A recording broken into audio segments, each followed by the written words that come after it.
जय हिंद दोस्तों यदि आप शिक्षक भर्ती परीक्षा की तैयारी कर रहे हो, इस साल चाहते हैं कि मुझे सफलता मिल जाए और एक सरकारी नौकरी में प्राप्त कर लूं, तो पक्का आपका ये सपना पूरा होने वाला है। बस आपको क्या करना है, 17 तारीख को शाम 8 बजे एक बहुत बड़ा सरप्राइज आपके लिए लेने वाले हैं। खासकर उन लोगों के लिए जिन्होंने भाषा 1 भाषा 2 में संस्कृत चुनी है, या जो संस्कृत से कुछ तैयारी करना चाहते हैं और हिंदी भी भाषा में चुनी है, उनके लिए यह विशेष होगा। तो मेरा निवेदन होगा कि चूंकि 17 जून शाम 8 बजे बिल्कुल तैयार रहना है। लाइव क्या है वह सरप्राइज आपको उसी दिन पता चल जाएगा। बस इतना जान लीजिए कि आपके संस्कृत के लिए बहुत उपयोगी होने वाला है, इसलिए आप छोड़िएगा मत। आपकी तैयारी उससे मजबूत होगी और आगे के लिए आपका बहुत रास्ता क्लियर होने वाला है। तो दोस्तों हम शुरुआत कर लेते हैं। कई दोस्त बोले सर हमें इसकी PDF भी चाहिए है, तो नीचे टेलीग्राम चैनल की हमने लिंक दी है। टॉप 50 स्टडी नाम से हमारा टेलीग्राम चैनल है, तो आप वहाँ पर सर्च भी कर सकते हो। तुरंत जा कर के जुड़ जाइएगा टॉप 50 स्टडी से, तो ये सारी आपको PDF भी मिल जाएंगी, जिससे आप बाद में भी पढ़ सकते हैं। तो जरूर जुड़िएगा।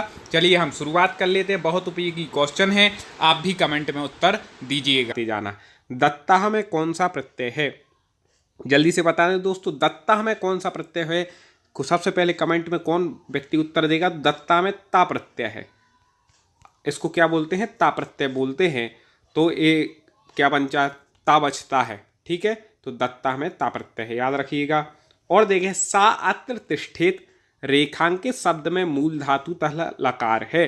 कई दोस्त बोलते हैं सर हमें आपसे जुड़ना है, क्या करें। आपको कुछ नहीं करना है, आप चैनल को यदि अभी तक सब्सक्राइब ना किया हो तो आप सब्सक्राइब पर क्लिक कर लें, बेल आइकन को दबा लें। आप हमसे जुड़ गए। जब भी हम संस्कृत का कोई वीडियो डालेंगे, चाहे वो संस्कृत पेडागोजी हो, व्याकरण हो, या कोई ट्रिक हो व्याकरण की, तो आपको हमारा नोटिफिकेशन प्राप्त हो जाएगा, आप हमसे जुड़ जाएंगे। तो सब्सक्राइब जरूर कर लें और आगे के जो वीडियो है वो आप तक मिलती रहें।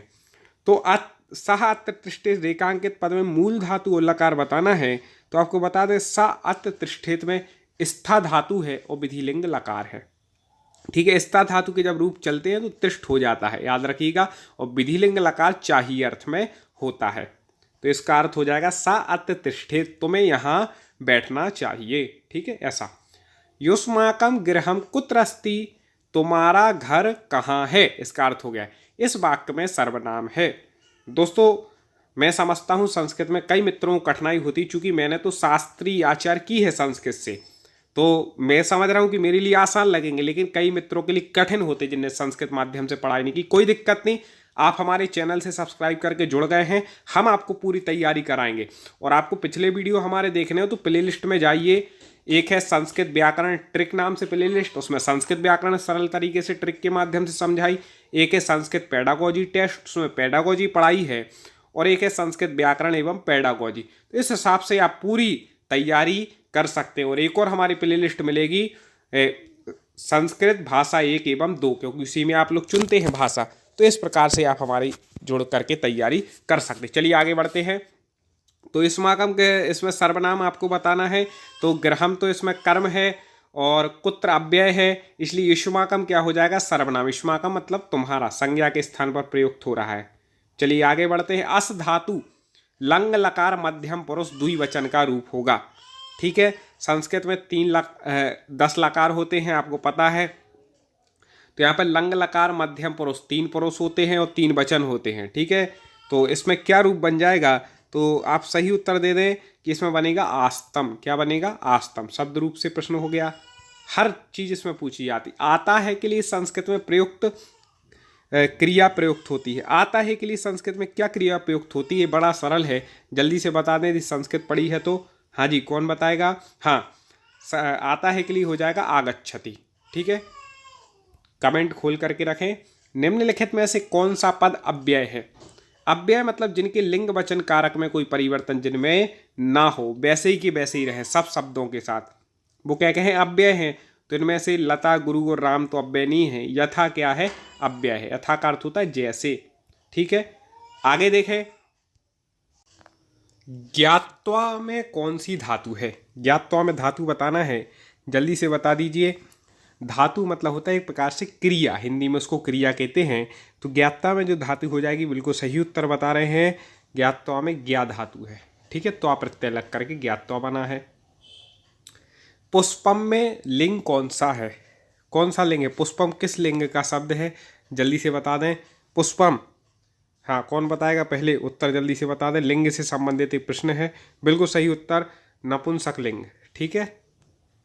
प्रतिदिन में समास है, प्रतिदिन में समास के लिए दिनम दिनम प्रति इसका समास विग्रह हो जाएगा। बहुत अच्छी ट्रिक हमने पढ़ाई है, आप जाकर के संस्कृत व्याकरण प्ले लिस्ट में देख सकते हैं। टॉप 50 स्टडी समाज आप सर्च करेंगे तो आपको मिल जाएगा। ठीक है। तो प्रतिदिनम में जो समास है अव्ययी भाव समास है, क्योंकि प्रति जो है वह अव्यय है और प्रथम में जिसके अव्यय होता है पूर्व पद में वह अव्ययी भाव समास होता है। उपेंद्र में कौन सी संधि है, हमने ट्रिक बताई थी, ऊपर एक मात्रा हो तो गुण संधि बिल्कुल लगा देना है। तो पहले अपन ने पहचान लिया गुण संधि है। यहाँ पर संधि विक्षित पूछा गया है चूंकि, तो स्वर संधि का उदाहरण है तो आपको समझ में आ गया। गुण स्वर संधि का आ के बाद इसमें ई आता है तो ई का ए हो जाता है। उपधन इंद्रहा तो क्या बन जाएगा, उपेंद्रहा। टॉप 50 स्टडी संस्कृत सर्च करेंगे तो हमारे संस्कृत का ही वीडियो आपको मिल जाएगा। ठीक है। तो उसका आंसर हमने बता दिया। आगे देखें, भानुना में विभक्ति है। भानु शब्द के रूप याद किए होंगे तो जल्दी से बता दें भानुना में कौन सी विभक्ति है। तो भानुना जो बनता है वह बनता है तृतीया में। ठीक है, तृतीया एक वचन में। व्याकरण में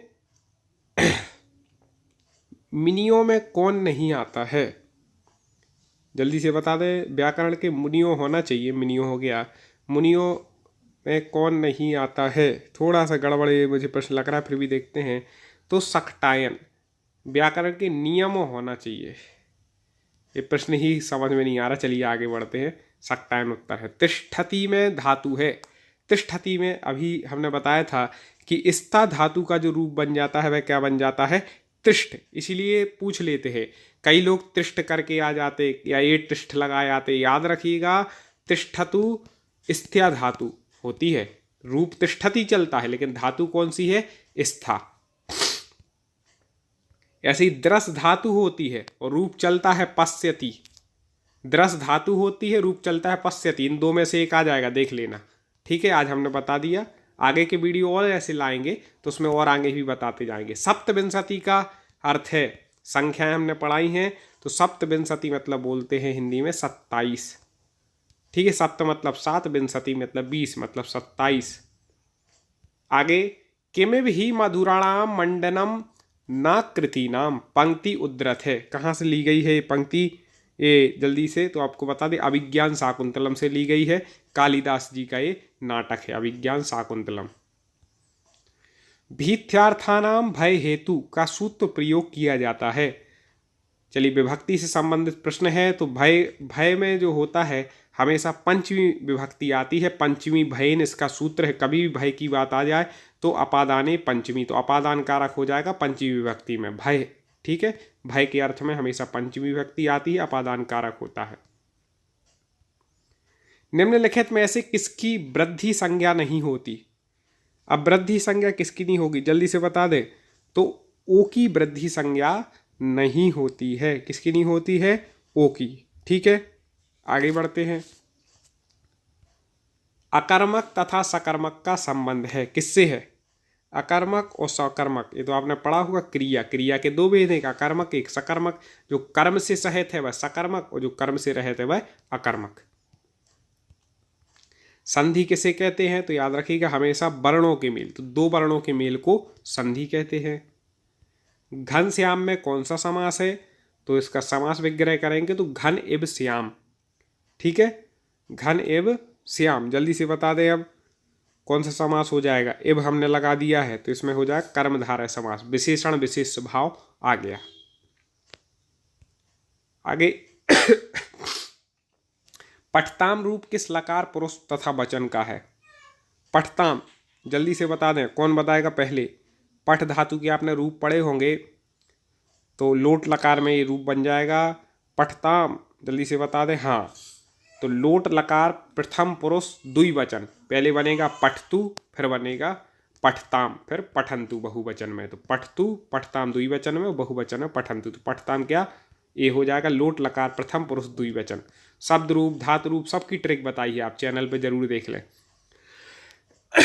गला थोड़ा गड़बड़ है, देखें। अत्यधिक में संधि है, कई बार पूछी गई है संधि। तो सबसे पहले आपको संधि विच्छेद बता दें, इसका वही पूछा जाता है। अति प्लस अधिक होता है ई का हो जा, ई के बाद आ गया तो या हो जाता है यण संधि में, तो बन जाता है अत्यधिक।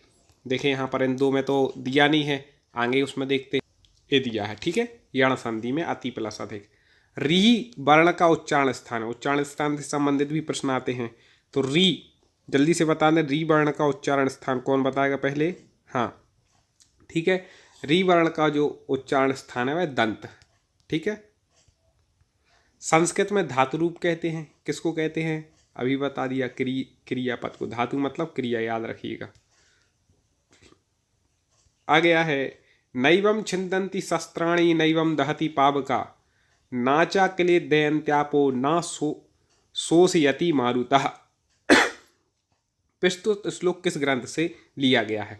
अब यहाँ पे कह रहे हैं कि आत्मा को कोई छेद नहीं कोई शस्त्र छेद नहीं सकता है, कोई अग्नि जला नहीं सकती है, कोई भी हमें क्लेशित नहीं कर सकता है, और वायु सुखा भी नहीं सकती है। किसको? आत्मा को। अब इसकी बात के उपदेश दे रहे हैं कृष्ण जी, किसको दे रहे हैं, किसमें दिया है उपदेश, जल्दी से बता दें। हाँ आप तो समझ गए होंगे। हाँ तो श्री भगवत गीता में, श्रीमद् भगवत गीता का श्लोक है नैवम छिन्दन्ति शस्त्राणि, आत्मा के विषय में कहा गया है। त्रिवेणी पद में कौन सा समास है? त्रिवेणी पद जल्दी से बता दें, कौन बताता है? हाँ जी, हाँ प्रथम पद त्रि है, त्रि मतलब होता है तीन, संख्यावाची है, ठीक है। तो तीन नदियों का जहाँ पर संगम होता है उसको त्रिवेणी कहते हैं, तो दिगु समास हो जाएगा, संख्यावाची दिगु। अभवन शब्द में लकार है, अभवन ये भूतकाल में बनता है, जल्दी से अब बता दे, इतनी हिंट हमने दे दी। अभवन, हाँ जी कौन बताएगा? ठीक है, लंग लकार, लंग लकार कैसे में चलता है? भूत में, अभवन बन जाएगा, अभवत अभवताम अभवन ऐसे बनता है बहुवचन में। हाथ रूप है, हाथ सॉरी हत, हत रूप है, हत, हत बताना है। धातु रूप जिसने पढ़े होंगे वही बता पाएगा, नहीं तो जाके हमारा वीडियो देख लीजिएगा धातु रूप का। हत बनता है लट लकार में, ठीक है।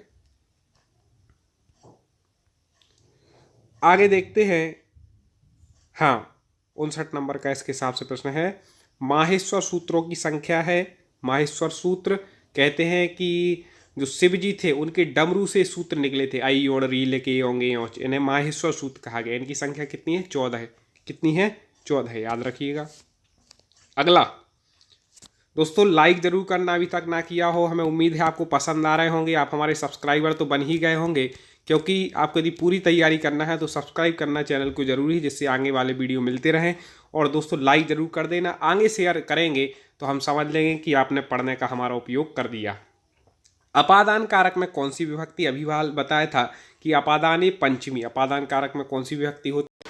तो दोस्तों तैयार रहना है, 17 तारीख को रात 8 बजे ठीक यहाँ पर मैं लाइव आऊँगा और आपके लिए बहुत उपयोगी बातें संस्कृत और हिंदी सब्जेक्ट से संबंधित आपको बताऊंगा, जिससे आपकी संस्कृत भाषा हिंदी भाषा में पूरे परफेक्ट नंबर आएँ और आप जरूर शिक्षक भर्ती में सफलता प्राप्त करें। बहुत बड़ा सरप्राइज आपके लिए लाने वाले हैं।